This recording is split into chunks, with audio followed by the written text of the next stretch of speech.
அன்பு நண்பர்கள் அனைவருக்கும் இனிய இரவு வணக்கம். இங்கே கொசு கட்டி ரொம்ப ஓவராக இருந்துச்சுங்க. அதனால தான் இந்த ஆளை விட்டுலாம் மொட்டை நம்ம கொஞ்சம் அலர்ஜி அதிகம். அதனால் நீட்டாக கொசு வலை இருந்து நம்ம மொண்டியில் இருக்குங்க. நீட்டாக எடுத்து கொசு வலையை ஜம்முன்னு கட்டியாச்சு. இன்னொன்று பார்த்தீங்கன்னாக்கா நம்ம நகர் ரவுரி ரோட்டில் வந்து பார்த்தீங்கன்னாக்கா மேலேருந்து வர்ற வண்டி ரவுரி வழியாக வந்துக்கிட்டு இருக்குது. சரிங்களா, லோனி வழியாக வந்துக்கிட்டு இருக்குது. அதாவது மேலேருந்து ஊர் பக்கம் வர்ற வண்டிகள் வந்துக்கிட்டு இருக்குது. ஊர் பக்கம் இருந்து பாப்பி பக்கம் போகிற வண்டிகள் விடல. சரிங்களா, வண்டி இன்னும் போகலை. நேற்று நைட்டு 12 மணிக்கு நம்மளுக்கு உங்கள் குரூப்பில் சொல்லியிருக்காங்க. நீங்கள் காலைல 7 மணிக்கு லோனியிலேருந்து அந்த கடை வச்சுருக்கிற ரமேஷ் தம்பி ஃபோன் போட்டு சொன்னார் காலைல 7 மணிக்கு. ஆனால் வண்டி ஊர் பக்கம் போகிற வண்டிலாம் ரவுரி வழியாக போய்கிட்டு இருக்குண்ணா அப்படின்னு சொன்னாங்க. ரெண்டாவது 7ஆவதுலேருந்து வர்ற வண்டி வந்துகிட்டு இருந்துச்சுங்க. ஆனால் வந்து ஊர் பக்கம் இருந்து மேலே போகிற வண்டி இன்னும் விடல.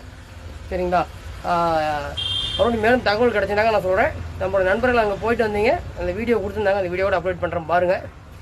இன்றைக்கி நைட்டு படுக்கிறதுக்கு கொசு வலையை கட்டி வீடு ரெடி பண்ணியாச்சுங்க. ஜம்முன்னு இருக்குங்களா, சூப்பராக போட்டாச்சு. அந்த வீடியோ அப்லோட் பண்ணுறேன் பாருங்கள். அப்படியே பாய்.